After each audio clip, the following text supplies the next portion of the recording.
Hello everybody and welcome back to Odin's Movie Blog. I am the critic who is a cynic. How is everybody doing? Welcome back to the One Man Low Council and Happy New Year, Happy 2019. If you have not been following on Discord or on Twitter, I do now finally have an official streaming schedule. My streaming schedule will be as follows: Monday, Tuesday, and Saturday. Monday will be the Welcome to Asgard. Tuesday will be the One Man Low Council before the High Council. If I'm ever invited back on the High Council, obviously we'll deal with that when we cross there. And of course, there are a myriad of other things that can happen, but we'll be a lot more sticking to an actual schedule as the year goes on and starting off with the first of the year. So don't worry about that. We're definitely going to be a lot more consistent with that. And then, of course, Saturdays are going to continue to be our movie nights. And if that ever changes to a Friday or a Sunday, we will always let you know. But anyway, Happy New Year. We got Tina, we got Patrick McDuff, the Mr. Pete channel, a new disguise. Hound 3000, Orbitron, Alex Martinez, Angel Butler is here as well. Welcome, welcome, welcome. Steph, hey, what's going on? MCOC, Josh, Happy New Year's. I'm new to the channel. Well, welcome to the channel. Always great to have new faces here. Hope you enjoy it. What's going on, bruv? What is going on? Mr. Pete says, Happy 2019. Good, sir. Happy 2019 to you as well. Coach Millhouse, hey, Odin, what's up, brother? What is up, bruv? How's it going? I'm doing fine. I got a little bowl of candy right next to me, so I'm quite happy at the moment. Potterheads, CNM, Happy New Year, Odin. Thank you so much, Potterheads. I appreciate you. Alex Martinez, Kemi Mack, Dion is here. Hyperin is here. What's up, bruv? Everyone is here. Welcome, welcome, welcome to the channel. So for many of you guys, if you've never been to this channel before, on Tuesdays, I do what's called the Low Council. I started this a while back just as kind of a joke because the High Council normally goes live on Tuesdays.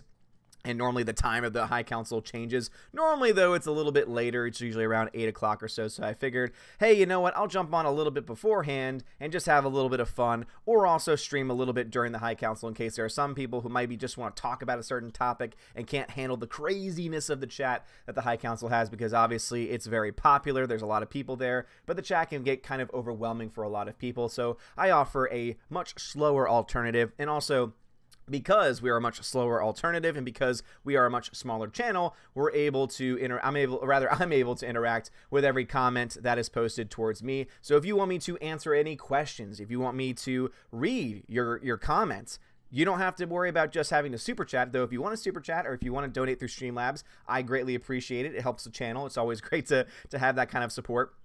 But if you just want to have a question answered, you can also just put Odin anywhere in the beginning or middle or even end of your comment, preferably the beginning because it'll be easier on me. It'll highlight orange, so that way it'll, I'll be able to see it. As long as you put ODIN, boom, I'll be able to see it. It's going to pop up orange automatically for me, and I'll know that you want me to answer a question or read your comment, and I will read the comments. And yes, it will not cost you a penny. The only thing that I ask is that you drop a like. We got 40 people in here already, so go ahead and let's get to 40 likes. It really does help me out a lot, and you are all awesome. John Matrix, evening, Odin. What is up, John Matrix?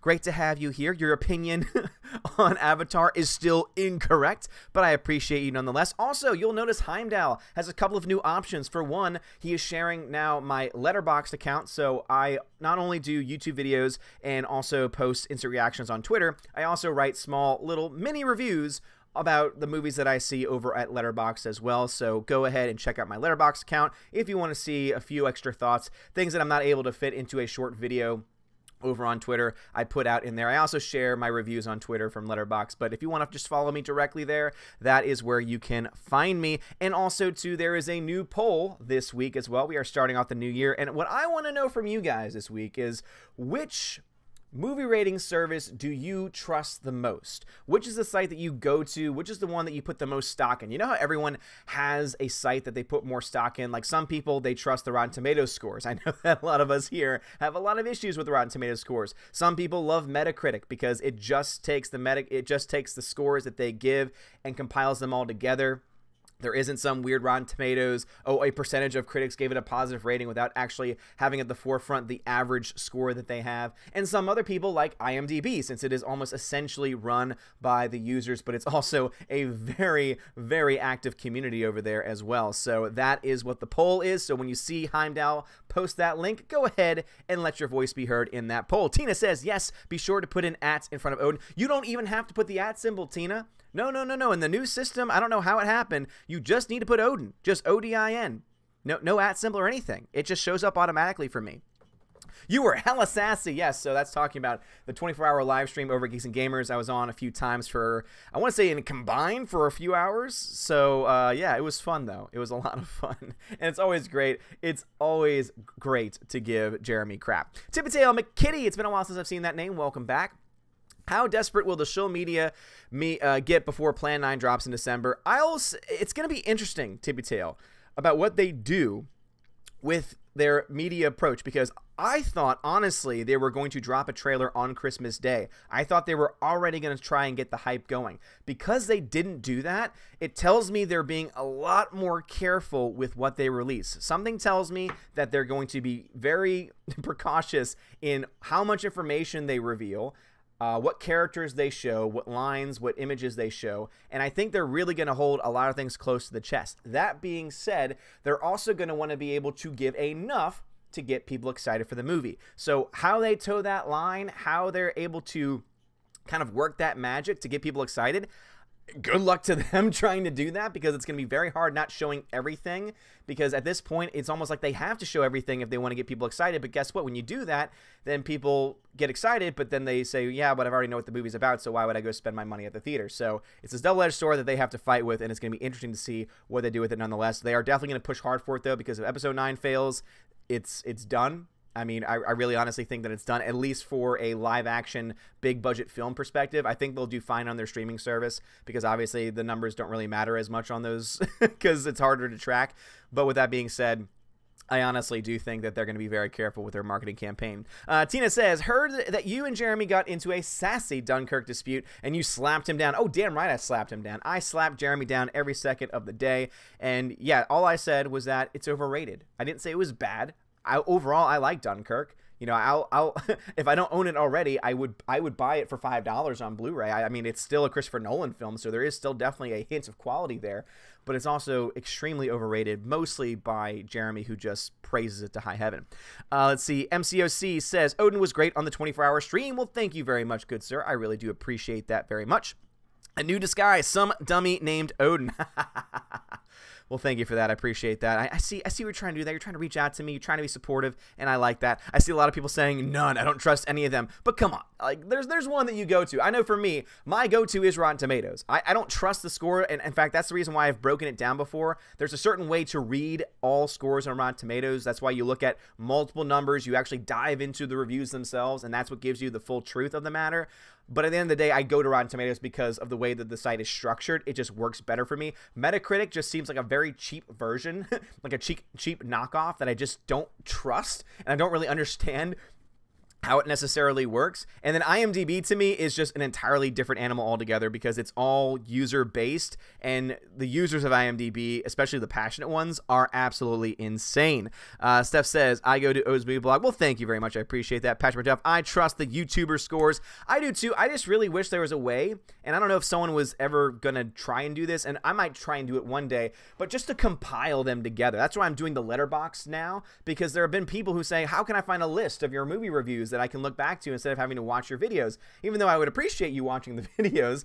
But with that being the case, that's the reason why I'm now starting to write little tiny reviews for Letterboxd, putting them on there, so that way you can see all the movies that I have reviewed. Maybe I haven't put them on the YouTube channel, maybe I didn't make a video about it. You'll be able to see more of my thoughts on it, and it'll all be in one place. So that's the reason why, as much as I trust a lot of YouTubers, like I love Jeremy Johns, Chris Stuckman obviously I feel can toe the line of shilling from time to time, because he is obviously trying to stay professional, and by saying professional, I think that he stays very quiet on certain things that he shouldn't. I wish that he was a little bit more honest, like Jeremy Johns or John Flickinger are, but I do understand at least where he's coming from. I don't think he's a bad guy by any means, and he does do a really good job on his channel. But with that being said, I really do think that when it comes to that, though, it's hard to keep up with all of those channels. It's better just to have like one place to find all of it. So that's why I'm using Letterboxd now from this point. Tina said something before the chat jumped on me. Oh Lord, the chat's already jumping. Good Lord. Good Lord, man. Tina says, I put the most stock in you, and no, I'm not chilling. Well, thank you. I appreciate that. Coach Millhouse says, none. I use my interest level. Yeah, okay. I got you. I hear that, man. Absolutely. I mean, there's definitely certain movies where I say, I'm going to go based on the trailer. I'm not even going to look at Rotten Tomatoes because I have a feeling of what they're going to do, and I don't want to have that affect my experience of the film. Hybrid says, I thought Princess Mononoke was amazing, in my opinion, 10 out of 10. That's what I've heard. I heard it's amazing. I hear that it's one of Miyazaki's best, and that's why it's one that I own. I just haven't watched it yet. James Arlington says, I bought Coffee Odin. I also bought 2 cats and 8 mice. Damn, son. Is that over the 24-hour period? Because that's crazy, man. Tina says, I trust you, and no, I'm not chilling. Well, I appreciate it still. Alex Martinez says, Odin, the Geeks and Gamers live stream was great. You made it hilarious. Well, I'm glad I did. I was trying to bring some levity to it. I was trying to, wake Jeremy up a bit and have a little bit of fun on top of it, It's all about having fun. I do this because I have fun with it. It's not a job to me. I do it because I'm having a blast. If I ever stop having a blast, then I'll stop doing it. But at this point, I am having so much damn fun. Anuna Sky says, what the media do for episode 9 will be determined on the Captain Marvel reaction.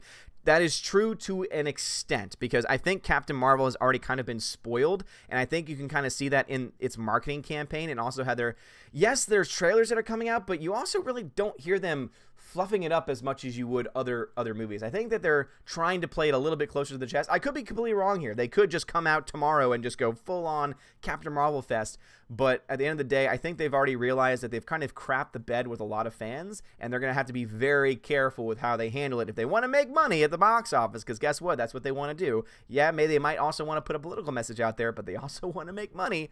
They're going to have to be very careful with that. That's for sure. But I think you might have some point, though, about them waiting to see. I would personally say they're more wanting to see the reaction to the Mandalorian series that's coming out beforehand, and I think that's going to be the real test about where the state of Star Wars is. Star Wars Celebration, obviously, being another one of those places as well. Hybrid says, I noticed how a lot of Ghibli films tend to use females as their protagonists, yet they turn out to be great characters. That is something I feel Disney and more studios need to learn. Agreed. And also, too, they don't put it out in the middle, oh my god, it's a girl, it's a girl, it's a girl. It's like, no, they just write a story, and a girl happens to be the main protagonist, and you don't have to have an all-female cast. You don't have to have a female writer or a female director in order to make that work. See, the problem with Hollywood today is that, and really with SJWism in general, is that they believe firmly that you cannot tell a story, a good and accurate story about a female character without that character being written by a woman or directed by a woman and surrounded by other women. And that's a problem because, one, that's just not true. Just look to Jessica Jones Season 2, which is one of the worst pieces of garbage that's ever come out of television. And all that was due to what? That's right, casting nothing but women. And it's not because women are bad, it's because they made it their priority to cast women, not caring about whether or not they were the best person for the job or not, and that's never a good thing. Not a lot of people want to hear that, but it is the truth. Tina says, well, they have a Hobbit, a Doctor Who, some lame singer I didn't know. Steph told me about him, and a celebrity chef. You bet I'm excited for episode 9. Joking. I know that you are. 70B says, Odin's mad. Tom Hardy, the end. I love Tom Hardy. No, Tom Hardy is great, but guess what? His face is covered for all the movie, so... Angel Butler says, Odin, you and Jeremy made me want to see that movie now. Hey, go see it and make up your own mind. Again, please just know, for the record, I am not saying it's a bad movie. It's a good movie. I enjoyed it. It just didn't take my breath away. It was a movie I said, that's good. That's fine. B+. There are better films that came out that year. That's how I feel about it. But he's acting like it's the best, or one of his all-time best films, and it's like, no, I would say it's probably one of his weaker films overall. It's still good. Again, a weak Christopher Nolan film is still a really good movie, but he likes to take things out of proportion all the time. Coach Millhouse says, nope, I literally go with trailers and what my interest level is for the concept, Odin, but I trust you in Lethal Lightning if you beat me to it. Yeah, Lethal Lightning is great too, man. Like, Lethal Lightning really does keep it how it is, and we agree and disagree on various things, and I totally agree with you, though. I think that you should, if you are not interested in those kinds of sites, then yeah, make up your own mind. I mean, that's what I think is the best thing, is see trailer, or even better, go in totally blind.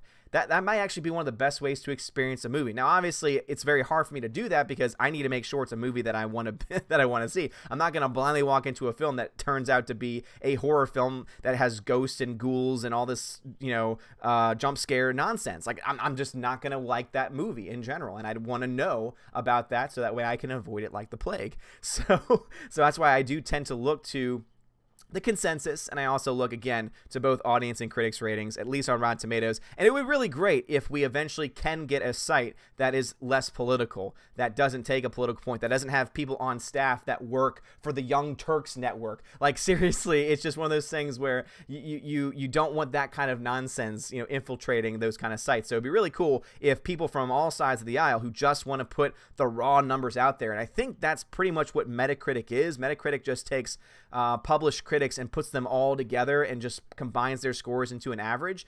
It's just the way that it's presented and the way that the website especially is formatted is problematic. And so I would love for someone to come out and try and make something new that does something similar to what they do, as I would say about that.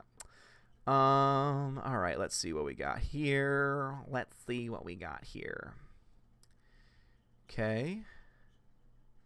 Sorry, the chat jumped on me again. Coach Millhouse? What? Aren't you you? Aren't you you? What? Patty McDuff says, do you watch John Talks? Yes, I do. John Talks is awesome. In fact, me and John Talks are going to be doing a stream this Sunday. That's the time that we've confirmed so far. If things change, we will let you know. But John Talks is actually, he's doing something really exciting. He's trying to get together a weekly show featuring various YouTubers.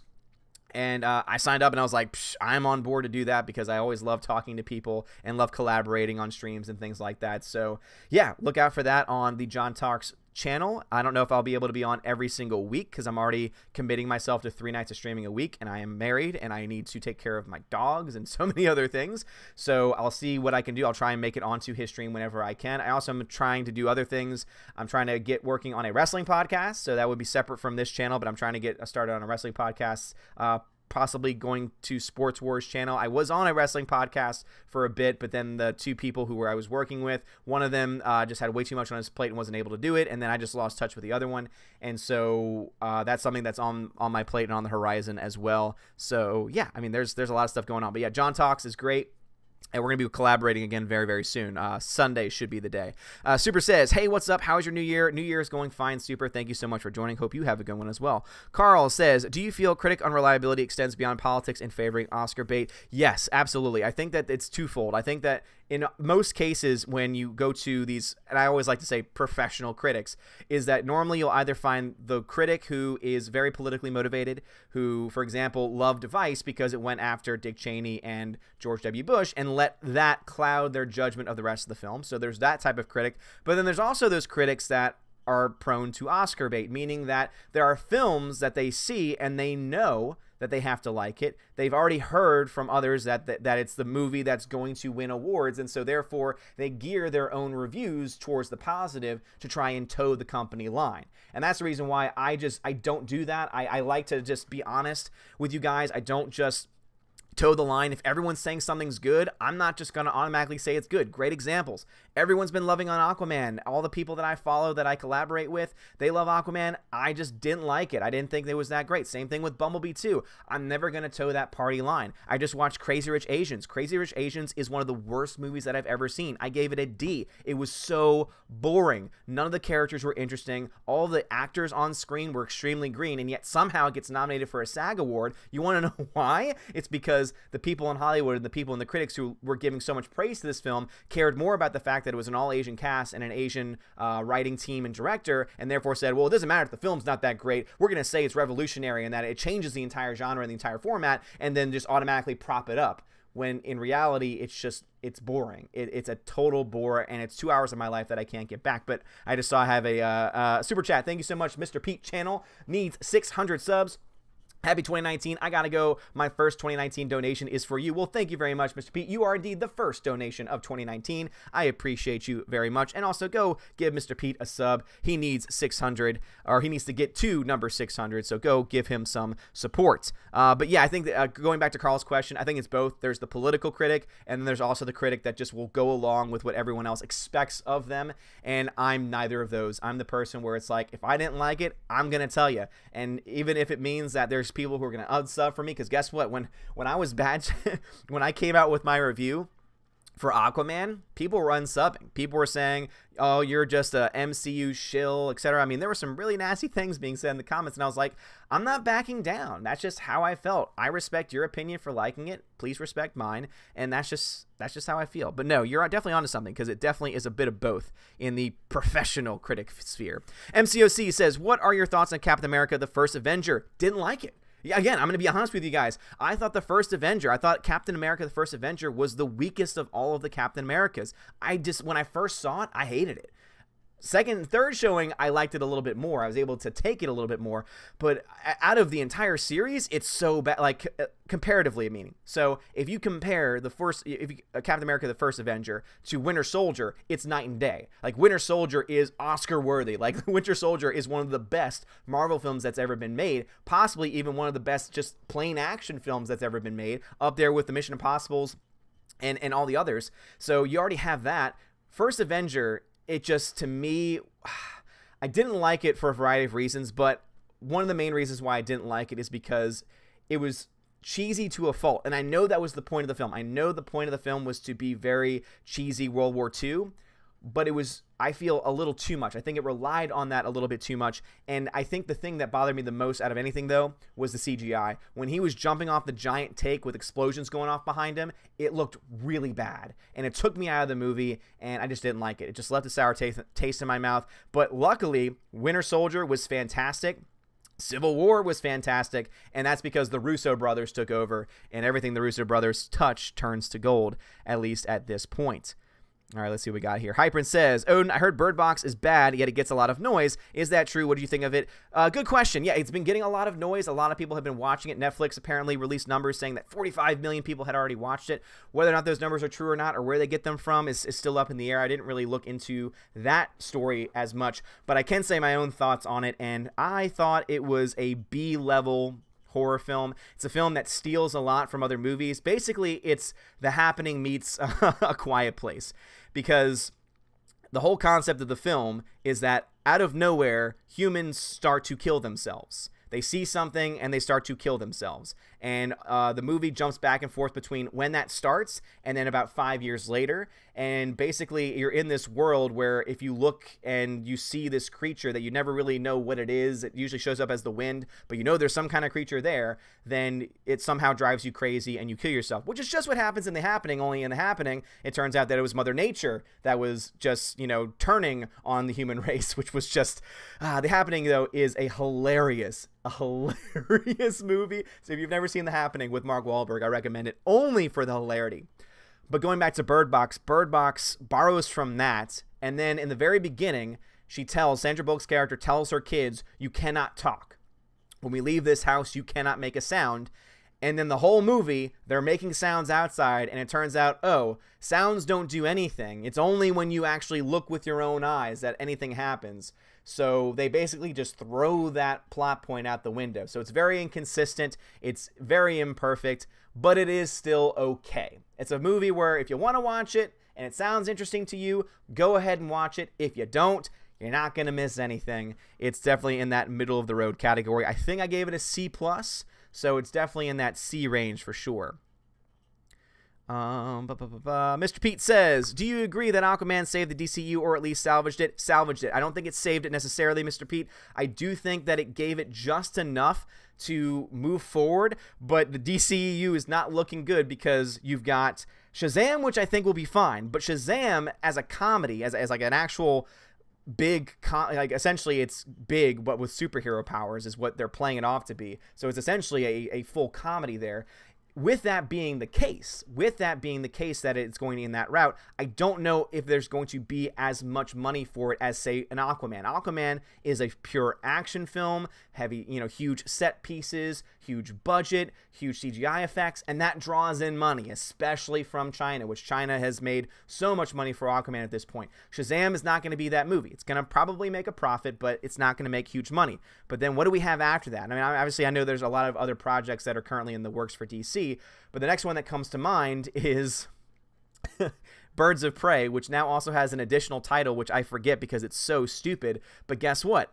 The writer of that story, the writer of that movie, is the same writer for Bumblebee, and the worst part of Bumblebee is the writing, which is terrible. So I am very much worried for the DCEU. So I think it's been salvaged to a point. Again, I didn't love Aquaman. I didn't hate Aquaman. I gave that one a C+ when I saw it, and I'm going to see it again at some point just to make sure that it wasn't just the day that made me not like the movie, because sometimes that can happen. But at the end of the day, that's kind of where I stand. Sorry, I just got a couple of super chats. Rookie Critic, thank you so much for the $2 super chat. You are welcome on our streams anytime. Beard hug. Well, thank you, Rookie Critic. I appreciate that, man, and definitely will keep you up on that. John Matrix, thank you for the $2 super chat. We kind of agree on Bird Box. I gave it a B, though. Yeah, I mean, again, when I say B movie, I don't mean grade-wise. I just mean it's that second-tier type film. It's not the back in the day when you would go to see a main feature. Oftentimes you would pay for a ticket and you would get two movies. You would get the primary feature, the main feature, and then you would get the B movie. You would get the movie that people didn't really want to see, but it was showing as a part of the overall ticket, because going to the movies used to be an experience, almost like going to an actual theater to see a play or a musical. And so that's the reason why we hear that language still being used. Is it was a B-level movie. So it's not the one that you really want to see, but it's, it's fine. Eric with a K, the Hound of Asgard has arrived. Hello, Eric with a K. Welcome back. Jagan75, did you know that the Women's March was canceled because of too many white people? Yes, I did hear about that. John Talks mentioned that article, and I read it for myself, and I just think it's hilarious. I mean, and again, that's identity politics for you. Eventually, they're going to eat themselves alive because of intersectionality. Basically, there is this hierarchy of victimhood. If you're a woman, okay, you clicked off one thing. But guess what? If you're a black woman, according to these people, now you have two types of victimhood, and so therefore you're more of a victim than the white woman, and then of course it just goes all the way up from there.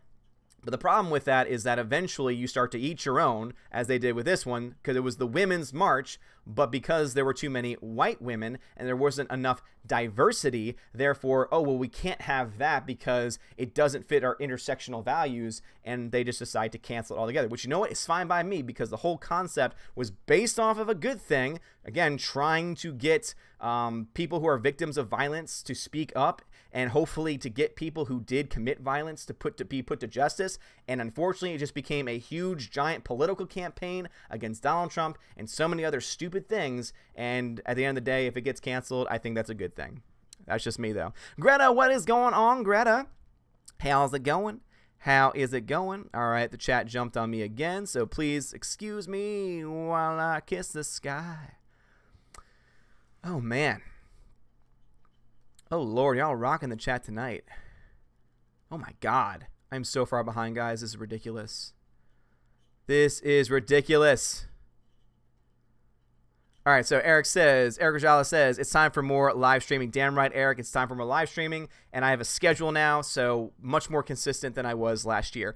Jagan says, have you heard of the Thundercats reboot? I have. I haven't read anything into it. I just know that it's happening, and they need to stop. They need to stop remaking these cartoons, these, the old school series, because all it shows is, one, they're lazy, two, all of creativity has just gone away in Hollywood, and three, they're going to make movies that are just going to suck, and I don't want my theater space to be taking up, or rather, I don't want one of the screens at my theaters to be taken up by a movie that's completely worthless. Coach Millhouse says, I generally go in blind and have been disappointed, but generally am much happier if I go in ignorant of supposed expert opinions. No, and I think that's a good way of looking at it, Millhouse, and I respect it. For me, I have to know something before going in most situations, in most cases. There have been times that I've gone in blind, but I feel like you have just as much of a chance as liking or disliking something, at least from my own experience, whether it doesn't, not really, that it doesn't really matter how much experience or how much knowledge you have going in. It usually comes out to be the same about whether you'll like a movie or not.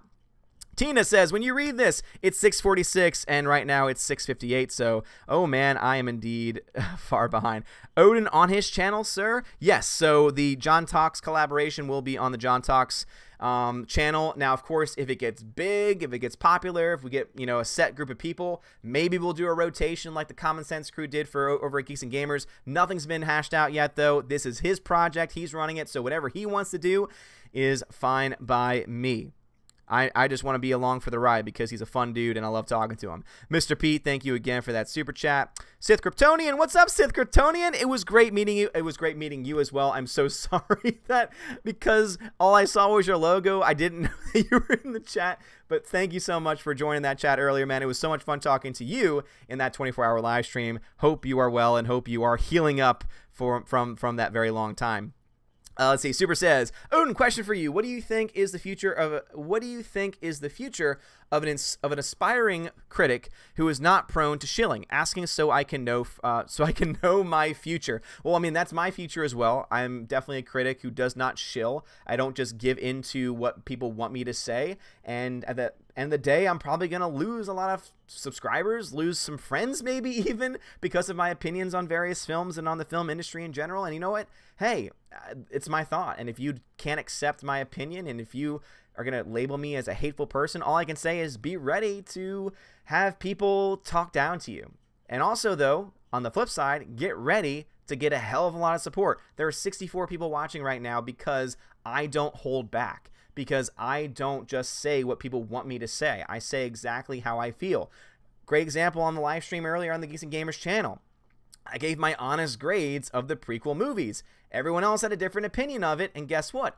We still got along. But at the end of the day, too, I'm not going to violate my own convictions for the sake of a press pass or, you know, to be considered one of the elite film critics. I mean, don't get me wrong. It would be great for people to be like, oh man, I want to check out Odin and his thoughts. That would be really cool. I mean, come on, that's a cool thing to have people trust you in your opinion to, you know, not influence their thoughts, but at the very least to appreciate my own personal thoughts.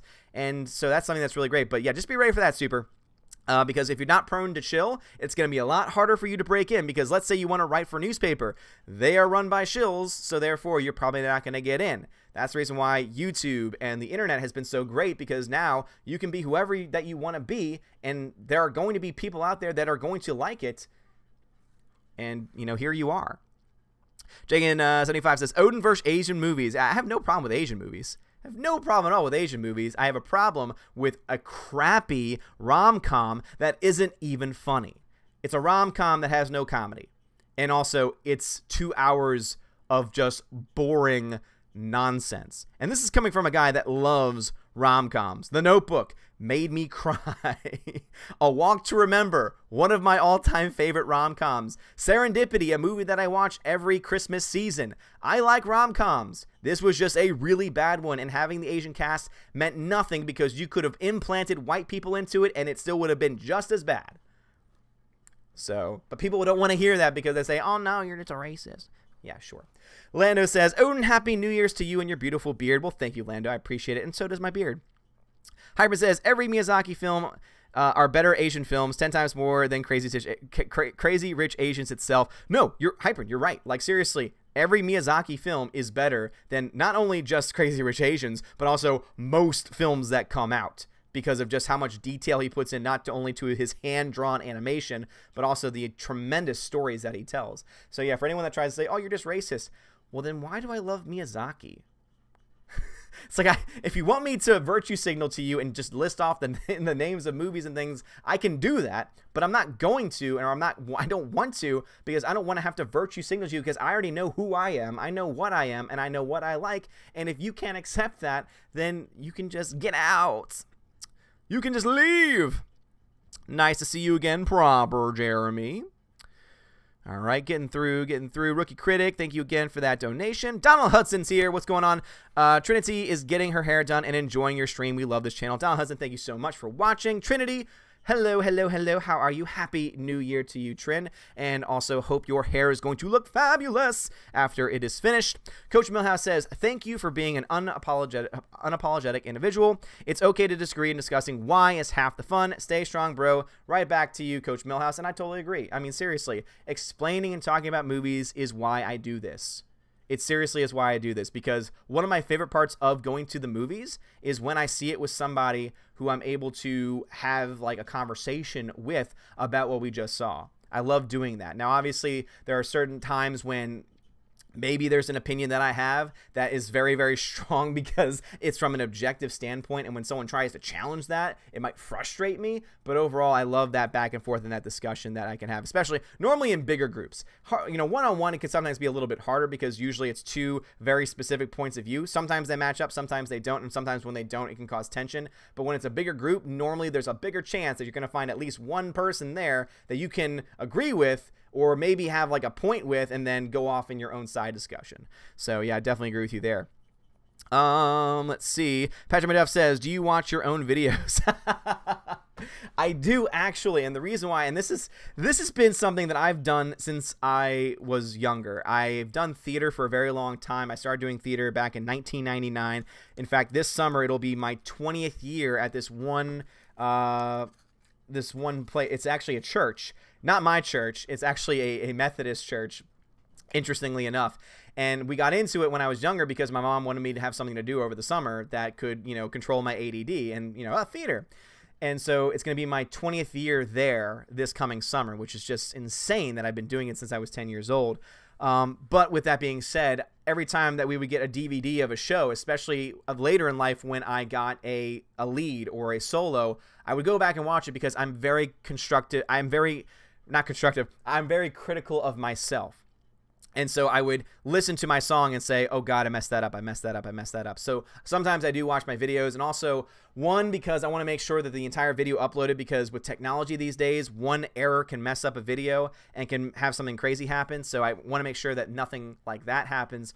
But also, too, I want to make sure that I don't sound like a complete idiot. So, yeah, I do watch my own videos. Not like over and over again, but definitely after they're up. Darth Moral, what's going on, bruv? Welcome, welcome, welcome. Eric says, I think Sandra's character only talked of sound because of nearby crazy humans. That might be the case, Eric. It's just from what I gathered, since it was very, very quick in the beginning, where it was like, we got to do this, we got to do that, do that.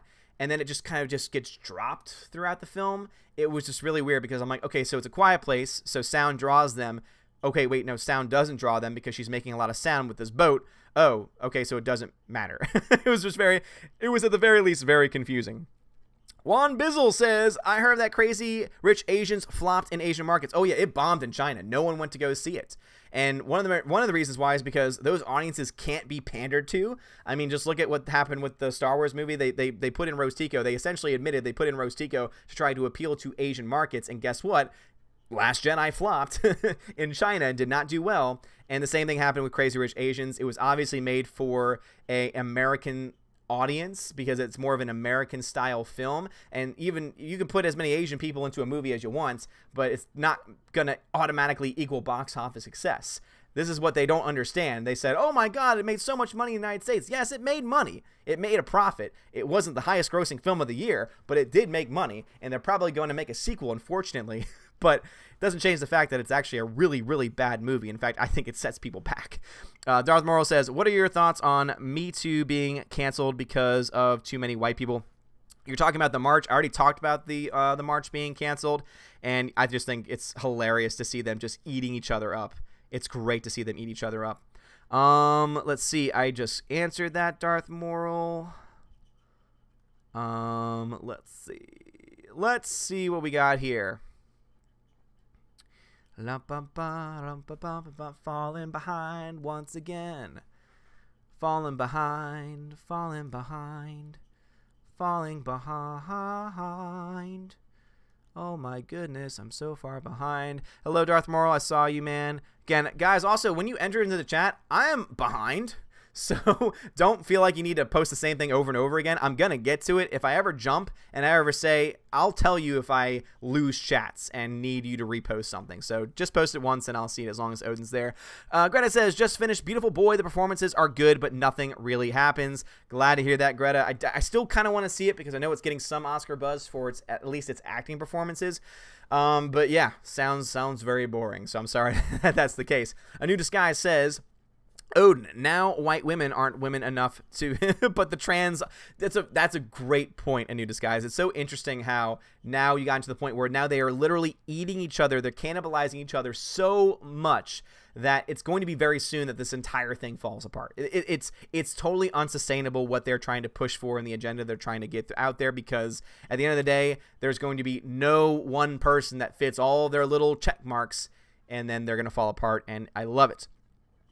Angel Butler says, I agree with you, Odin. They need to stop ruining the originals. Absolutely. They just need to stop.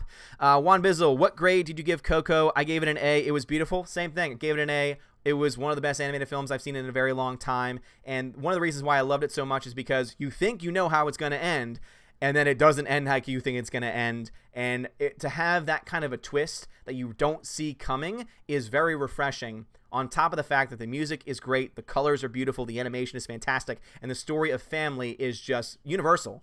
I mean, it doesn't matter what culture they were going to put on screen. The message of family is universal, and they do a very good job with it, and I thought it was absolutely great. Coco was one of the best, for sure.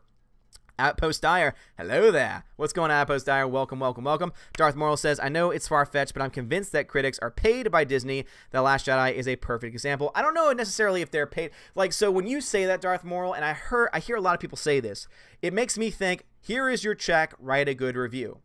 I don't think that happens. I don't think there's that pay-for-play mentality of, oh, you give us a good review and we'll give you money. I think it does happen in other ways, though. I think that a lot of critics are treated very well by Disney. Disney has a lot of money. I know this as working from, I worked at a movie theater for a few years.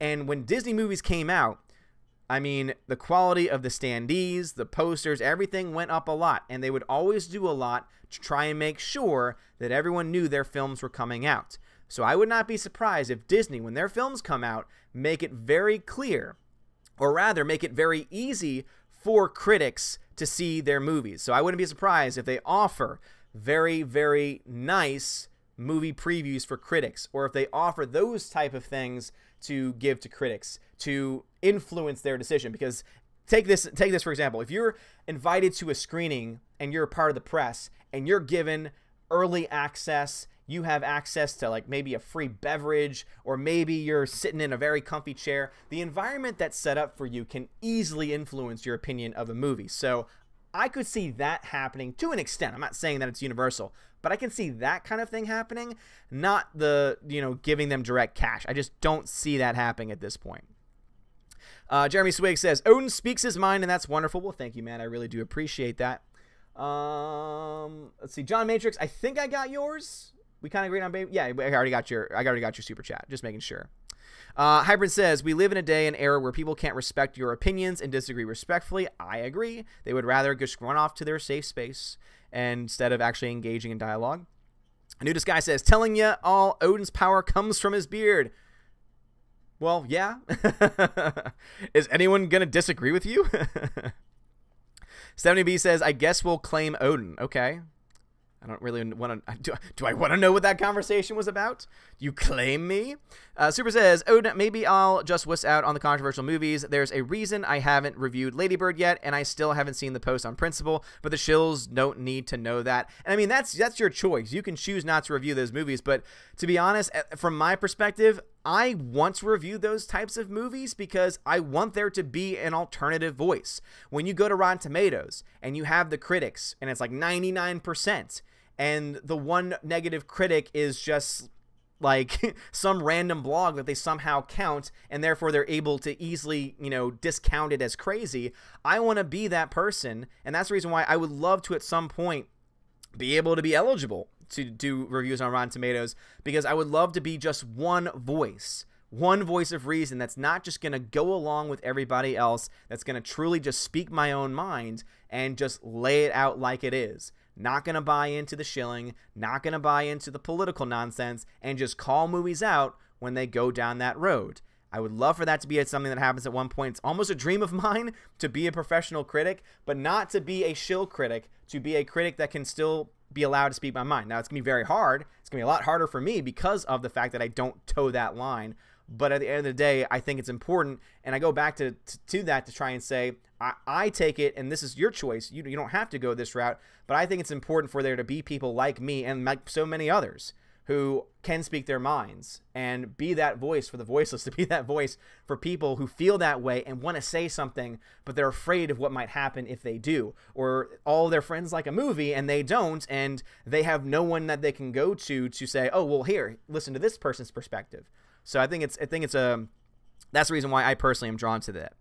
Hybrid says, Odin, I'm wondering if NPCs are already attacking the anime genre, aka NPC. What race is Goku? Why does he look white? I mean, I'm sure that it's happened to an extent, but seeing the fact that they're still making they're still making Dragon Ball Super and nothing has changed as far as the look of the character, I would say that it's not really as big of a problem, especially since many of them probably don't watch anime. So anime is kind of protected and safe from that. Proper Jeremy says, there's no high council, so is this really a one-man?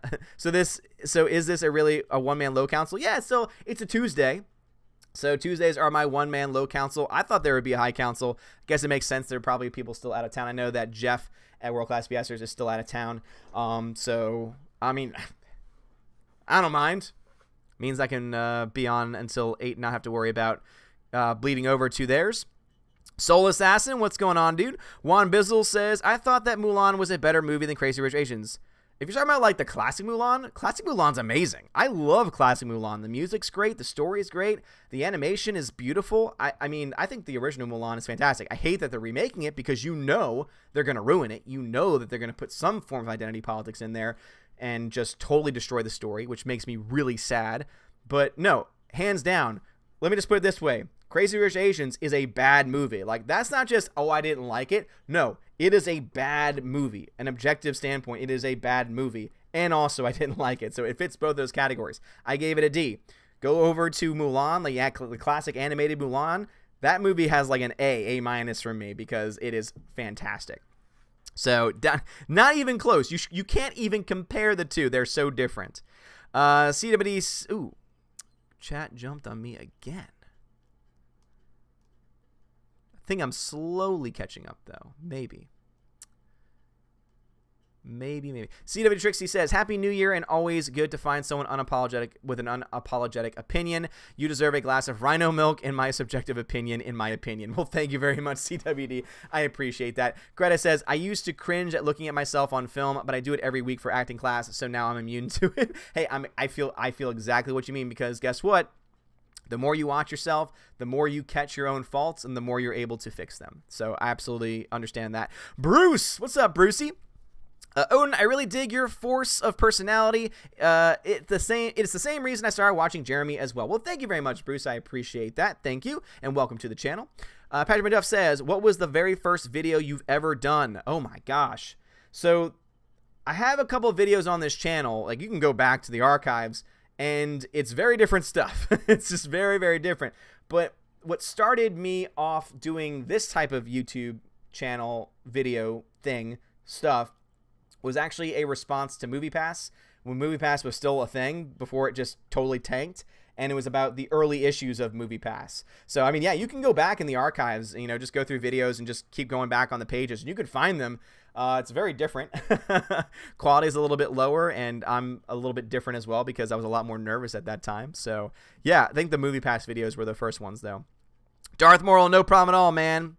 No problem at all. Jenkins says, Brie Larson does not like you being a critic, Odin. You fit the qualifications of being a 40-year-old white male. Even though I'm 30, I mean, I guess I should be offended by that, Jake, and that you would call me 40. But no, I understand where you're coming from, though. Yeah, and that's the reason why. If they can get her to shut up, if they can get her to stop opening her stupid damn mouth, talking about Brie Larson here, then Captain Marvel might actually hold a chance. But if she's going to continue to go out there saying, I don't care what some white man has to say about my movie or about one of the worst. So it's so funny because that whole thing happened because she was speaking about A Wrinkle in Time, which was panned by almost all the critics and audiences. of all various backgrounds and diversities, and yet she said and basically implied that the reason why it got bad reviews is not because it was a bad movie, but because it was a bunch of white men who couldn't possibly understand the message of the movie, which is total poppycock and total stupidity, because it's just a bad movie because Ava DuVernay couldn't direct herself out of a paper bag. People are saying, oh, but Selma was good. Selma was fine. No. Martin Luther King Jr. is great. The writers of that movie are great. The direction was actually not good. Go back and rewatch it, and you'll see, not as good as you remember it. Alexander says, geeks over girlfriends, married man. Tina says, no, you don't want to know. Odin, keep moving along. Oh, boy. I'm sure I'll find out later. Super says, I think the monopoly Disney has on the industry is threatening enough. The industry determined it's not okay to criticize them. I don't like it, but I also don't blame critics for being scared. No, it's absolutely. Like, think about it. As a critic, if you criticize a big budget film, for example, if you were a critic, like a big time critic, and you were to put some, like, the truth about just how bad A Wrinkle in Time was into a review, you could put your own job on the line because of the power that studios have. So I totally understand why there are a lot of critics, especially mid-tier. Higher level critics can get away with a little bit more. But let's say that you're kind of like a middle of the road critic. You're just getting started. Maybe you've been online for 3 years. You finally got accepted into the Online Critics Broadcast Association, or whatever it is that it's called. You want to toe the line, because if you don't, there's a chance that they could just kick you out for a variety of different reasons. So I understand where it comes from, but at the same time, it's not enough for me to not be true to myself. Darth Morrill says, Odin, I'm glad you're honest. Not many people will admit Black Panther's flaws and how the movie is stupidly overrated. Absolutely. And it's so funny, too, because when I say something bad about Black Panther, people assume that I'm saying that it's like my least favorite movie of all time. It's like, no. It's like a B- movie, C+ B- movie. But at the same time, I can at least understand that there are a few good things. For example, the acting is fantastic in Black Panther. CGI is not very good. Pacing has some problems.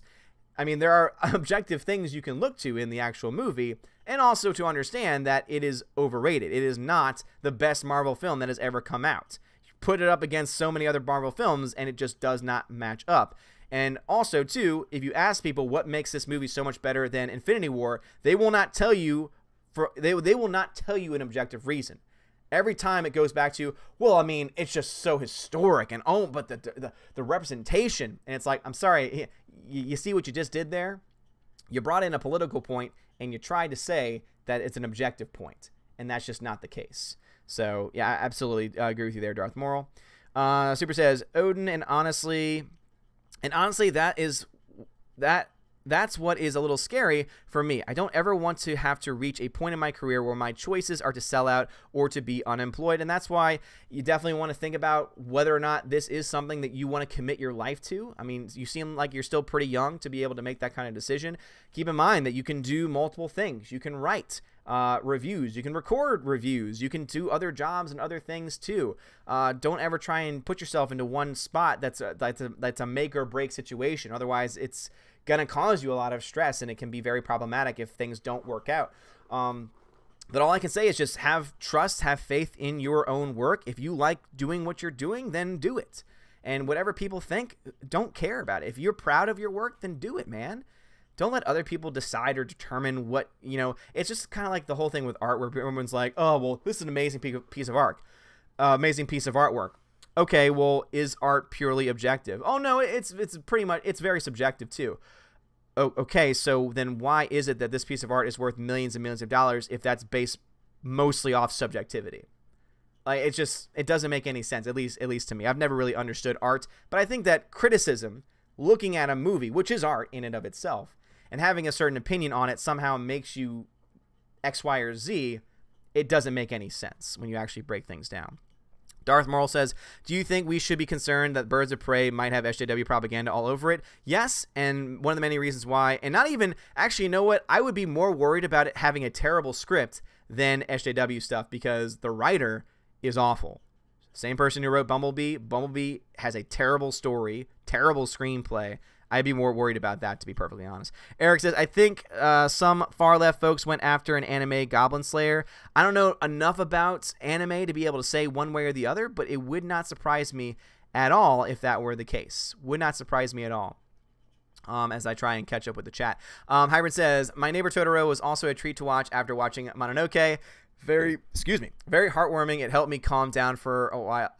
For a while after some crap. I'm basically doing a mini Ghibli marathon recently. Hey, and you know what? That's a great set of movies, guys. If you want to have a great set of movies to watch, Studio Ghibli, Miyazaki, great collection of films. And My Neighbor Totoro might be one of my favorites because Totoro is one of the cutest animated creatures that's ever been drawn. Alexander says, do you think Rian Johnson is being disingenuous and pretending he didn't drop a bombshell on Star Wars, whatever your opinion on The Last Jedi? Please clarify that question. I don't understand where you're coming from. Outpost Dyer says, Odin, you said you gave Crazy Rich Asians a D. Do you have an F category? And if so, what movie has that kind of rating? Good question. Since I've been doing the new rating, I used to do, back in the day, I actually had a blog where I would grade out of 100, and I've kind of just like changed over the years. I'm now in a star-based, grade-based system. So for me, 5 stars is an A, 4 is a B, 3 is a C, 2 is a D, 1 would be an F, and then the half stars are plus minuses because essentially to me a B plus, A minus they're so close to each other that it's, you know, it really just depends on how much I like or how much I dislike an overall movie. But since I've been doing that, I have not given any movies an F yet. I'm sure it will happen. But at this point, I have not given that score. But I also, there's several movies that I hate. For example, there are movies on my worst movies of the year list that I have not written a review for yet. So there might be an F on that one. I might even give a movie like A Wrinkle in Time an F. I haven't really decided that yet. I'll have to sit down and really think about it for a second. But yeah, I do have an F category, and I can't think of one off the top of my head that would fit that. From this year, though, the closest would probably be a movie like A Wrinkle in Time would be up there for sure. Tina says, Odin, when you read this, just kidding. There's a Chinese-produced live-action Mulan film from the 60s. I saw it mentioned on a YouTube channel which deals in fairy tales and such. I'd love to find it. That does sound interesting. I wouldn't be surprised if that was actually a really good story. Super says, I hate that they're remaking all the classics too, but at this point, as long as Mulan comes out looking better than live-action Aladdin, I'll be happy. I mean, I'm kind of mixed on it because I really don't want them to remake it in general. Like, there are people who are saying, oh, I'm excited because of this, this, and this. But at the end of the day, for me, I don't care how good it is. To be perfectly honest, they need to stop remaking them because they don't need to remake them. I really, and Greta did a really great job on her channel. She did a video about how we're in this age of sequels and prequels and, you know, based off of. I really want Hollywood to spend more time, money, and attention on crafting new original stories than just rehashing all of the old ones. It's really getting ridiculous that they're doing that constantly. Mr. Peabody says, hello, what's up, Mr. Peabody? How's it going, sir? CWD says, if Disney wants to do movie remakes, then how about they try an animated version of Mary Poppins? No remakes. Just don't even do any more remakes. We're done. Stop doing remakes. Alexander says, Brie Larson, I don't need white people telling me about this movie. Now let me tell you about it. Yep. It's so funny that most of the people that are like on their high horses talking about diversity are usually rich white people. It's interesting how that happens. Super says, Ava DuVernay is a strong, beautiful woman, and we must respect her. Forget about all the men who liked American Psycho, Wonder Woman, and The Babadook. They weren't real. Nope, not at all. Not at all. She must be supported because, again, she checks off more things on the victimhood chart. As I said, in identity politics, there's a victimhood chart. If you check, she's both a woman and also a minority. Therefore, she is more important than any other person of any other group.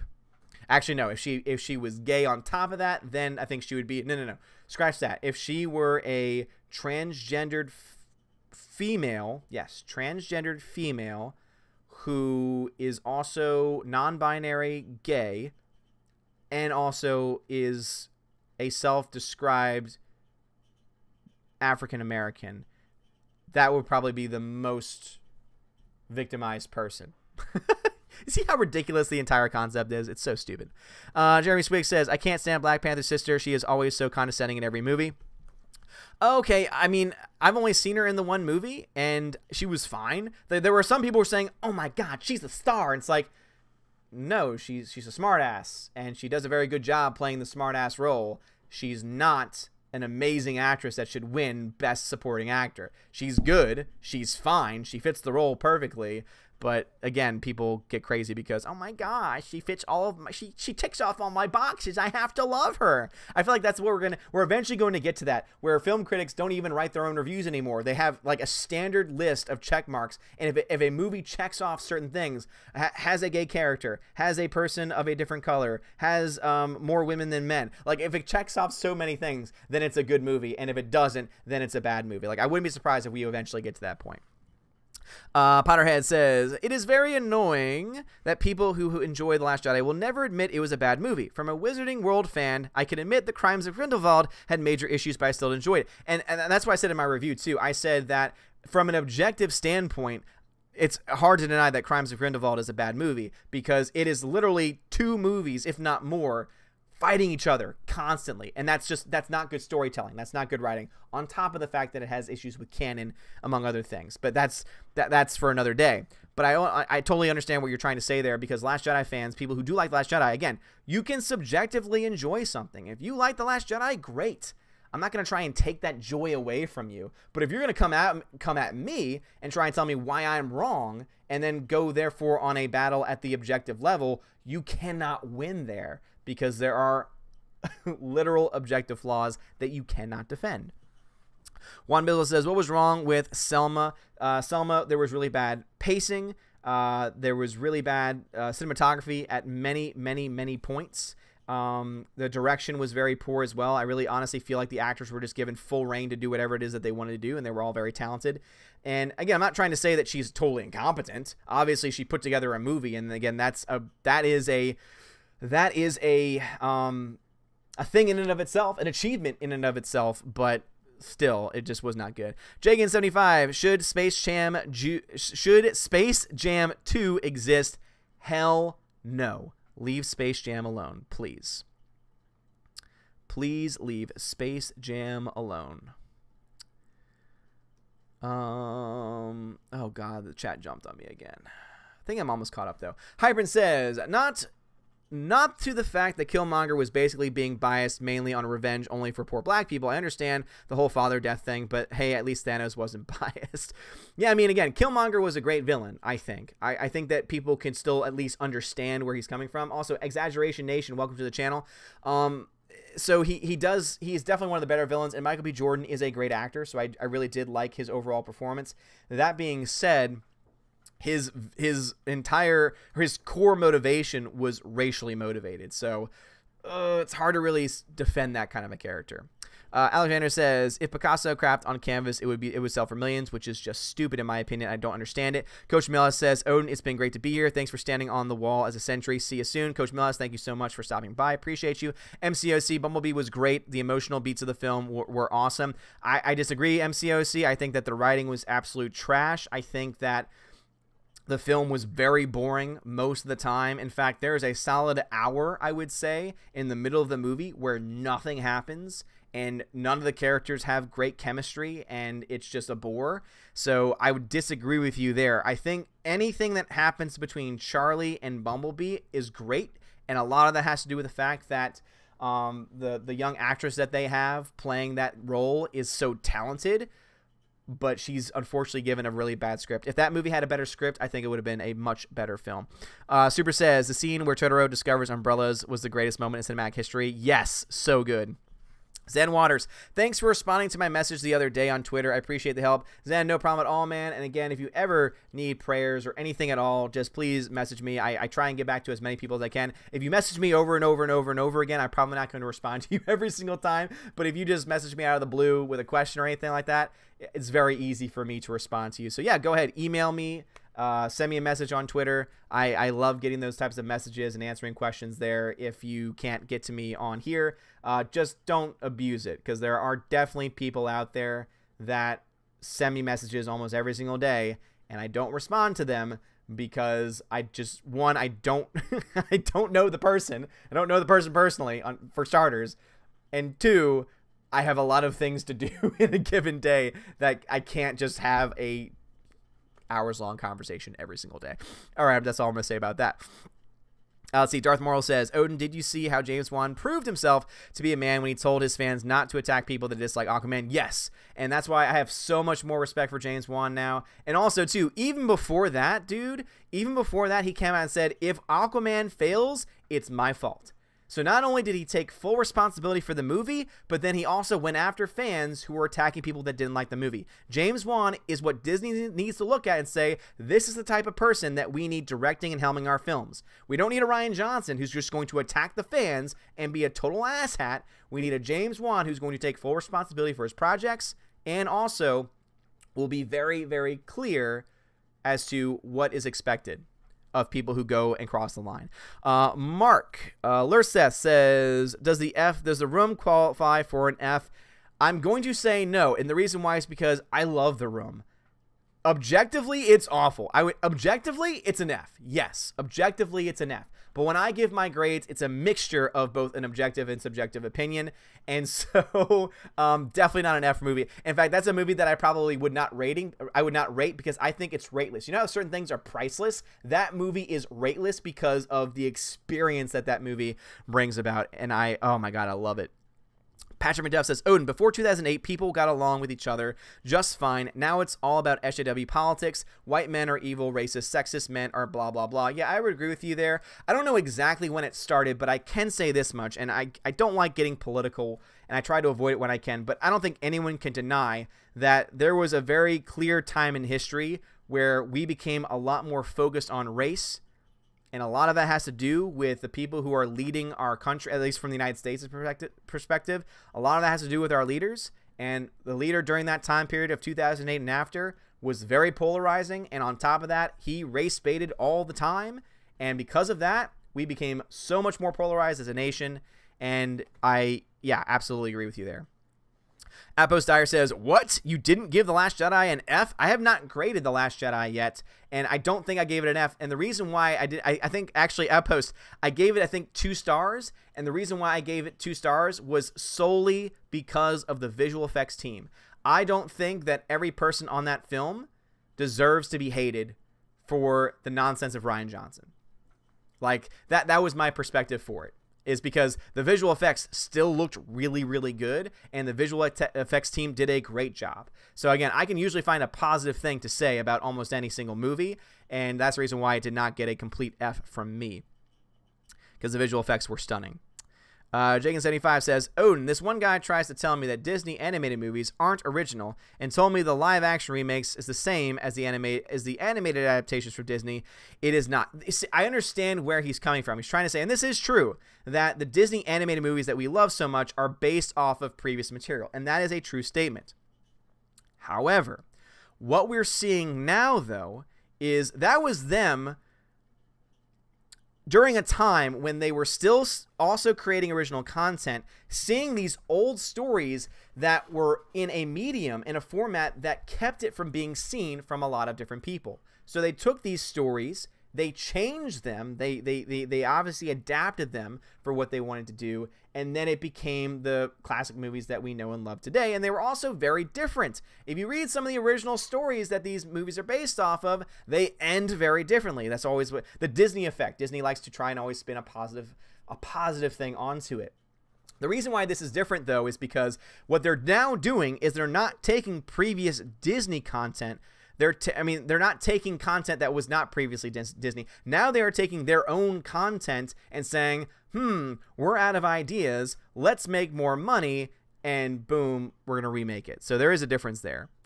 Super says, if you're dying to give out an F rating, just browse through Jeremy John's Dog Crap playlist and Chris Stuckman's playlist. Some of them will hurt your soul, but others are hilarious, awesome. And the real other reason why, too, I don't give out a lot of Fs, or I can't think of any, is because I don't watch F movies.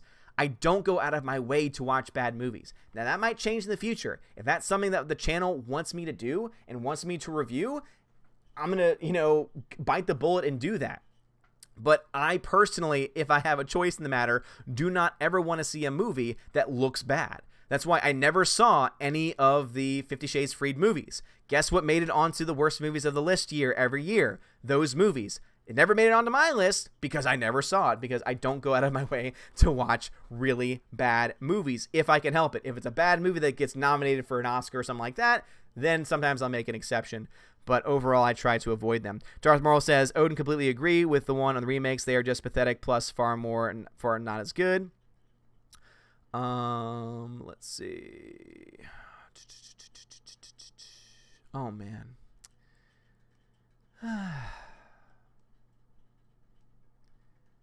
Y'all are too much. Y'all are too much tonight. Hyman says, Odin, I love how the romance done in Miyazaki films aren't forced or in the cliche poor girl for poor rich. Okay, gotcha. The cliche rich for poor, poor for rich. Instead, usually the characters love each other with mutual respect. Yep, I agree. Some of the best love stories of our times are from the Miyazaki films. Hyman says, by the way, I'm sorry if I keep mentioning related to Studio Ghibli. Guess I'm just really happy after seeing a lot of the films. Hey, go ahead and talk about it, man, because Studio Ghibli needs more attention. Those films are fantastic. The animated Studio Ghibli films, I would say, on the whole, are better than Disney animated 90s films. Just gonna be honest with you.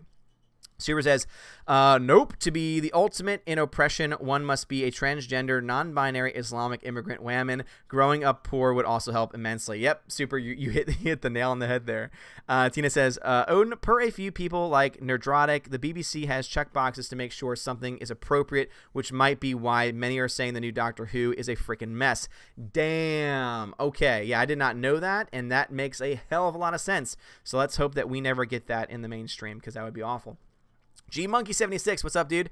Odin, it's sad but true. We have a manager at work that as soon as she gets in trouble, the first words out of her is she's black and a lesbian, and they let her off. Yep, and that is the world that we live in today, where you can make up any excuse you want. If anything bad happens to you and you happen to fit one of those categories, you can scream racism. You can scream sexism. It's the same thing where if I'm critical, I was critical of Black Panther. I was critical of Crazy Rich Asians. It's very easy for them to say, well, then it's obvious that the reason why you don't like it is because you're racist. And it's like, excuse me, how can you gather that I hate an entire race of people from me disliking one or two films? Like, seriously, think about it for a second and just think about how stupid you sound by saying that. But no, it is the sad truth where people use those excuses all the time. And I would say 98% of the time, it's not true. Does it happen? Do racists exist? Yes. Guess what? They do exist. Do sexists exist? Yes. Oh my God, yes, they exist. But is there an epidemic? No. Is it pervading our culture? No. Is there a rape culture or one of those other random terms that they like to throw out there? No. No. Because for the vast majority of people, we don't care. We look at you as a person, and if you treat us good, we treat you good. And I know that's grammatically incorrect, and I don't care. That's just how I feel.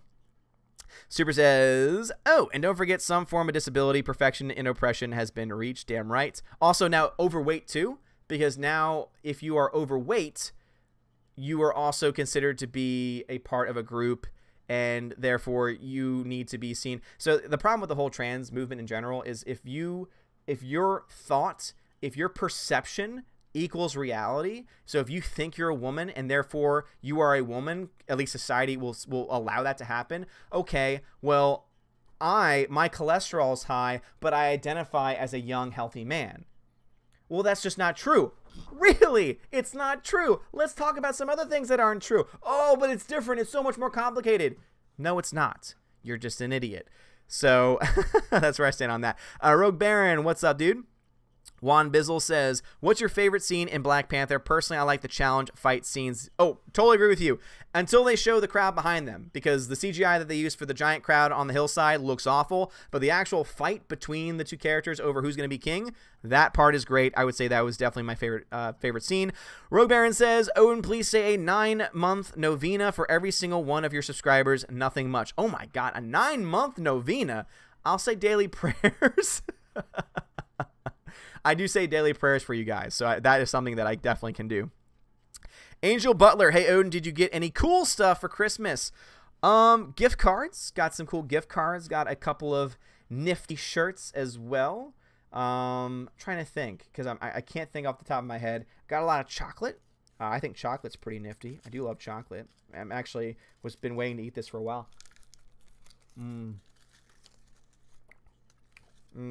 Reese's peanut butter cup are so good. Oh. So yeah, I got some cool stuff. Super says, James Wan is my hero. James Wan's awesome. Hyprin, I'm proud for James Wan as a fellow Malaysian. These are the types of directors we need. Just be mature and respect others. Damn right, respect James Wan. He is fantastic. Super says, oh my gosh, the chat. I wouldn't have a problem with it if it didn't keep jumping all over. All right, Super says, all this SJW divisive nonsense started in academia and was reinforced by politicians. The interesting thing now is that it's starting to catch up with them and it's tearing them apart. It's tearing them apart, Lisa. You're absolutely right. Absolutely right. And that's why academia right now is a crap show. I would not want to be in college today because of just how bad it is. Sorry, I got to make sure that my dog isn't eating anything. Okay. All right, she's good. But no, I couldn't last in college right now. I would get into so many debates with professors, and they'd probably kick me out because I'm a hateful person. Let's see. Outpost Dyer says, fair enough in regards to Last Jedi. Exactly. I'm not going to go after the guys that did their job and did it well, all because Rian Johnson can't write or direct. More specifically, can't write. Alexander says, I heard from EVS about John Kasdan being quite a gentleman and trying to connect with the people, even being unafraid to trigger SJWs. I started to forgive him. Yeah, no. He's definitely been out there. He got attacked, actually, by SJWs, for sure. I was actually a part of that thread when that happened, because that's happened, like, about a week ago at this point. So, yeah, John Kasdan seems sincere. He still stands by his movie. He still stands by Solo and the choosing to have a pansexual character, but, you know, can't be perfect. Eric Ha, why has almost no mainstream reviewer reviewed Watson and Holmes? The only one I've seen is from Angry Joe, because nobody wants to see it. Because when a movie gets a 6% from Rotten Tomatoes, it normally means it's trash. But more accurately, the reason why is because for most movies, they host a screening for critics in a variety of cities. There were no review critics. There were no critic screenings for Holmes and Watson before it came out, which means that if someone wants to watch it, they have to pay out of their own pocket to go see it. And if they're hearing that the movie is bad, and they know that there was no early access for critics, which normally indicates that a movie is bad, more likely than not, they're not going to spend their hard-earned money to go out and watch one of those movies. So I haven't reviewed it because I have no intention of watching it. Who knows? Maybe I will. But there's other movies that I would rather see before it. That's for damn sure. Tina says, I told Steph Disney is in talks to cast Tom Hanks in another live-action remake of one of their classic animated movies. One guess as to what it is. I think I remember which one it is. I can't remember it off the top of my head, but I'm not going to lie. I like Tom Hanks. Do I think that he's the greatest person politically? No. But I like him. I can't help it. He's just like, he's everybody's dad. Like he has that kind of a personality, so I don't mind him as much. Rogue Baron says, Odin, any anime recommendations? Never gotten into that genre. I am not the anime expert to ask at all, but I will say Cowboy Bebop has been fantastic. I still haven't finished it yet, but Cowboy Bebop is excellent. So I would start there. Darth Morrow, what's your favorite Star Wars movie and Marvel movie? Favorite Star Wars movie is Empire Strikes Back. That is the correct answer.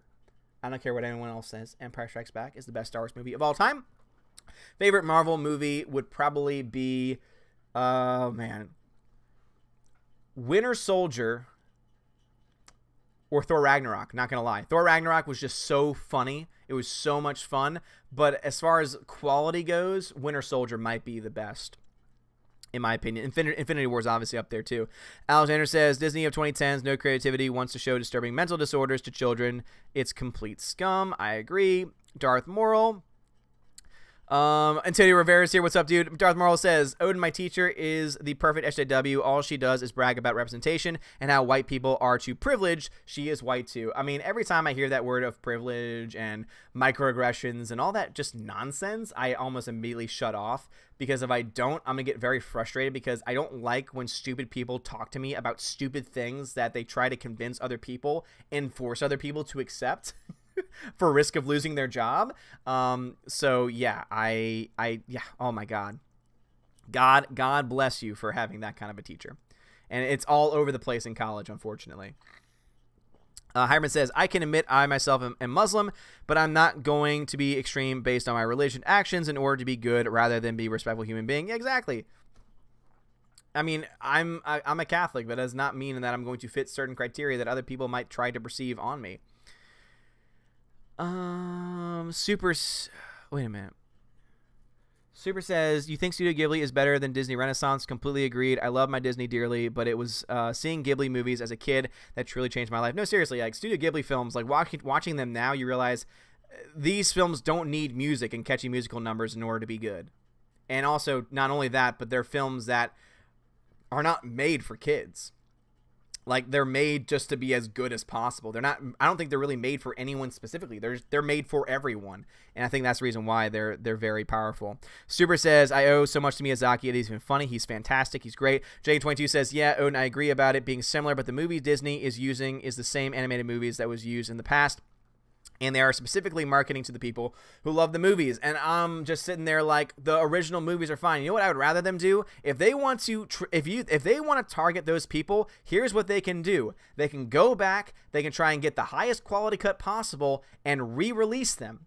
I would rather see a re-release of one of those movies than see a live-action remake of the exact same movie just to see what kind of changes are they going to bring in. Because keep this in mind that the only live-action movies that they made, the live-action movies that they have made so far that I've seen have not been the best, have not had the greatest track record. Jungle Book looked fine, but it was totally unnecessary. It was totally unnecessary. Beauty and the Beast sucked. I hated the remake of Beauty and the Beast.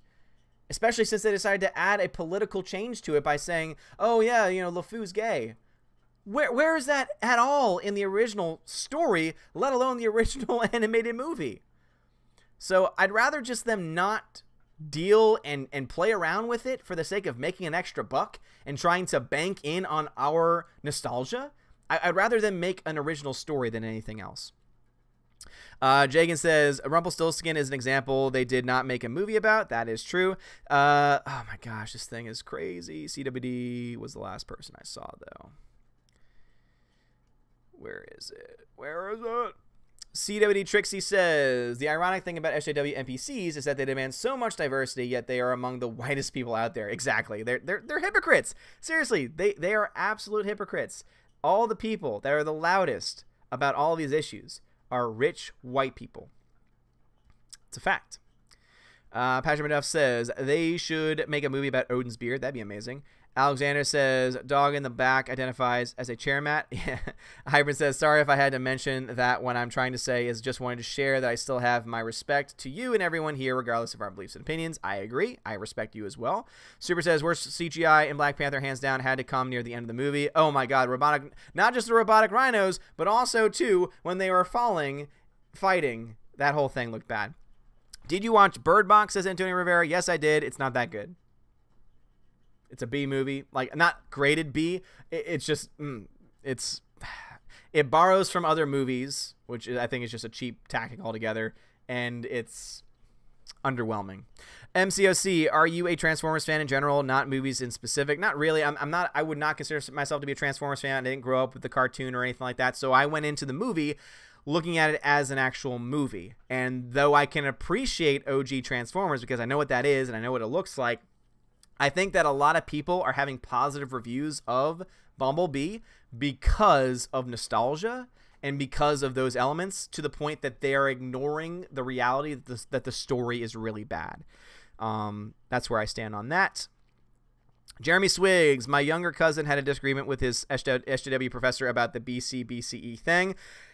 Good God, I can only imagine. It's so funny, too, because it's like, well, we used BC and BCE forever. I mean, rather, we used BC forever, and then they decided to change it. And here's my problem with it. It's like, oh, well, it's secular. Well, we can't, separation of church and state. Like, they'll come up with some stupid reason. It's like, you are talking about the same period in history. The same one. It is based off of the same exact event. The calendar that we use in the West is based on the birth of Christ, BC. So you just saying, oh, well, we're going to say CE and BCE. You're basing it off of the same event. So even if you say BCE, guess what you're saying? You're still saying it's before the birth of Christ. Idiots. Super says, it also means the studio knew Holmes and Watson sucked and it wouldn't survive the holiday season slaughter, which just makes me, I always get amazed by that, by the very fact that if you know your movie's bad, if you know your movie's not going to make money, then why are you going to release it? Why don't you go back and try and make it good? Like, like the concept alone is good. So they had a good concept, so just go back and change it and actually make it into a good movie. Eric Haas says, Winter Soldier had the most memorable Marvel soundtrack. Yep, definitely was fantastic. Tina says, I think you told Brad Jones, his wife and sister-in-law on YouTube, Stoned Gremlins, saw Holmes and Watson stoned and still hated it. Yes, you did. Hypern, in an interview, Oscar Isaac himself states that the Star Wars original trilogy and prequels were considered his personal favorites. Yep, take that. And also, it's just a true statement. So... let's see. Greta, you are right. The only Disney remake that I've seen and actually liked was Cinderella. You know what? Thank you for reminding me. I forgot that movie was made. I also like Cinderella. In fact, Cinderella was the first date I ever had with my wife. So it has a special place in my heart for that reason. And I did enjoy the remake of Cinderella. However, it was still unnecessary and did not need to happen. Leo Lightning says, Odin, mate, I was just about to DM you, but here you are live. What's going on, bruv? I don't know why I made you into a pirate. Alexander says, one statement I would like to make clear. I do not think the Raylos and SJWs are the same people. Okay. Hybrid says, Black Panther third act versus Aquaman third act. Oh, Aquaman third act is better. I'm going to, hands down, the Aquaman third act is better. No question asked. Jagan75 says, oh, yeah, Odin, yeah, the rich white people try to use SJWs and their fans to act relatable and care about change when really they don't know middle-class culture now and try to act like they are humble. The opposite. Yep, I agree. They're a bunch of hypocrites. Patrick Maduff says, Odin, the only Transformers movies I like are Transformers 1 and the animated ones. I agree. Lethal Lightning says, Bumblebee was for G1 Transformers fans. That's why it's liked. But once again, even though you can like the G1 Transformers in there, it doesn't make the story good. The story is flawed from an objective standpoint. There are objective flaws to the overall story. So I can respect you for subjectively liking it because of your connection to the G1 and liking the G1 characters, but that doesn't make the writing good. That's what I'm trying to say. That's all I'm trying to say. Oh, wait, I think I'm finally catching up. Lethal says, it's okay, I can be a pirate. Good. Tina says, they're discussing Tom Hanks playing Geppetto in the live-action remake of Pinocchio. And you know what? I think he'd be a fine Geppetto. I personally don't have a problem with that. I have a problem with them remaking Pinocchio. But if they're going to remake it, if they have to remake it, which apparently they do, I don't mind that casting personally. Rogue Baron says, new Odin idea. Why Odin? What?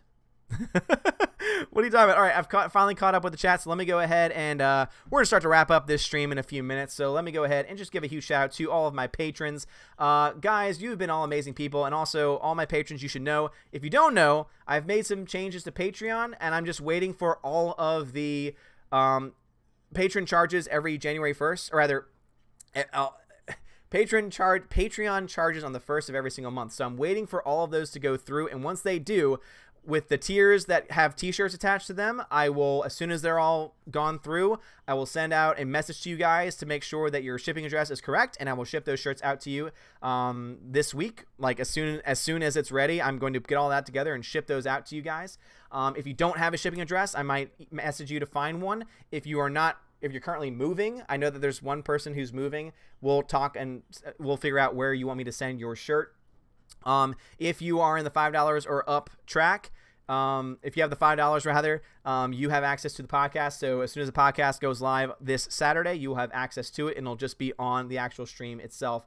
But anyone who is a patron who pledges at least $1 or more is a part of the Asgardian community and is able, therefore, to receive a shout out every single live stream. So I want to give a huge shout out to all of my patrons: A Great Jedi, Adam Shawhan, Dave Bob, Delete System 32, Donald Hudson, Edward Coleman, Enrique Evangelista, Frank the Tank and the Shawhan Weird Dog Clan, Greta Zenner, Harold Francis, the Hunkin' Shunky Funky Monkey, Inflamed Wood, It's a Trap Productions, Jason Clark, Jeffrey Toone, Clafis, Laura Story, Matthew Kadish, Mr. Peabody, Outpost Dyer, and Mr. Peabody's evil twin, Perpetual Punster, Proper Jeremy, The DJD Show, Those Two Ball Guys, Tina B, and Wolfgang Lange. Thank you so much for being my patrons. You are all amazing and beautiful people. And also, let me see where you get and what you trust the most online. And currently, Other is your option. So right now for the weekly poll, what out of which score do you trust most? Rotten Tomatoes, IMDb, Metacritic, or other? We have 4 votes for other, 1 for Rotten Tomatoes, and 1 for IMDb. So thank you so much for being a part of that. That will continue to be up during the live streams. Oh man, God, y'all are crazy. Hybrid says, thank God they're not remaking Ghibli classics. Imagine, oh my God, if they start doing that, I would riot. Darth Moral, Odin, you agree that Return of the Jedi is underrated? Yes, I like Return of the Jedi. My personal order is Empire, New Hope, Return of the Jedi, and then the prequels. But at the same time, I do think that it can go underrated sometimes. Rogue says, no, Odin, no, it's Yo Din. Okay, Yo Din. Super says, did you see Mowgli on Netflix? I personally thought it was only fair, but the motion capture cast was great. Kate Blanchett was an amazing pick for Ka. I've not seen it yet. It's on my watch list. Ultra Trap Production says, I'm here, my lord, just working on a new update video for my channel. Very good to hear. Very, very good to hear. All right, guys, so I have now caught up on that. We've been streaming for an hour and a half, and it sounds like it is a good time to start wrapping things up. So let's get these last comments in. Lethal Lightning says, is it still the first day of the year for you? Yes. Also, I would vote other I trust people who have similar tastes to me, as well as others who are fair as you. Okay, well, thank you very much, Lethal. I appreciate that. Go subscribe over to the Lethal Lightning channel. Hybrid says, Oscar Isaac had a very good answer during the interview. He likes Return of the Jedi the most as his favorite, but doesn't deny that Empire is also really made well. And I think that's a good answer because I think they're all 3 of the originals are fantastic. Apostire says, I'm glad to have graced you with my presence. Apostire, I'm glad that you have graced me with your presence as well. Also, for my, I think it's 4 of you guys who are a part of my Chosen of Valhalla, you guys, I'm going to get in contact with you about when or if you want to be featured on starting next week on the One Man Low Council. So if you don't know, one of the perks to being a $25 a month or higher patron is not only do you get access to the podcast, not only do you get access to a free t-shirt, but also you get you get the ability to be featured on a One Man Low Council at least once a month, which means that if you want to promote your channel, if you want to talk about something with me, you have that option. And again, you don't have to do it. It is still an option for you guys, but we're going to get that sorted out starting out with next week. You can have more than one person on per week, so it's not like you get a day, you get a day, you get a day. If you're available and you want to jump on, boom, perfect. Soul Assassin says, Jedi or Sith, which side do you side with? I am in the middle. I am of the Auntie. I am the Gray Jedi. Hybrid says, thanks for the stream, Odin. Good night. God bless you. You have a good night as well. Greta says, puppy lounging in the background. Yes, indeed. Oh my God, she's upside down, and it is absolutely hilarious. Oh my God, it's so cute. Leela says, I was going to message you saying I am free this week to get on a stream. Perfect, Lethal. So yes, Lethal, I'm not streaming any other days this week except for Saturday. So, I'll have to see if I have time to stream an extra day. I will, but I just put together a schedule where I'm streaming Monday, Tuesday, and Saturday, and then I'm gonna do a stream with John Talks this Sunday during the day, and so we'll have to play it by ear though. Message me, man. We'll get it worked out. Patrick McDuff is a Gray Jedi. Sounds about right. Guys, thank you all so much for watching, and I also want to give another shout out to all those who donated today. John Matrix, thank you so much, the Rookie Critic, and the Mr. Pete channel. And guys, seriously, if you donate, don't donate, just give me a like. It really does mean a lot to see those likes on the page. But also for those who do donate, either through Patreon or through Super Chat or the donations through Streamlabs, it really does mean a lot to me. It helps me out a lot more than you know. Obviously, the more that I'm able to gain over the month means the more content I'm able to do, the higher the quality of the content I'm going to be able to do, and I just want to be able to give as much stuff to you guys as possible. I have so many ideas. There's so many things that I would love to do. Of course, I'm just lacking time and the ability to do so at this point, but you guys are just so amazing, so thank you so much for stopping by. We were rocking above 55 for most of the stream. We hit 70 at one point, so thank you guys so much for being a part of this stream. It's been fantastic, and I love you guys so much. So Patrick McDuff, you have a good night. Stephanie B, thank you. Super, you have a good night as well. Angel Butler, you have a great night. So guys, thank you all so much for watching. Have a wonderful, wonderful night. A happy and blessed new year, and look out for future videos this week, and for, of course, our movie stream on Saturday where we will be watching The Blues Brothers. Thank you again, and God bless.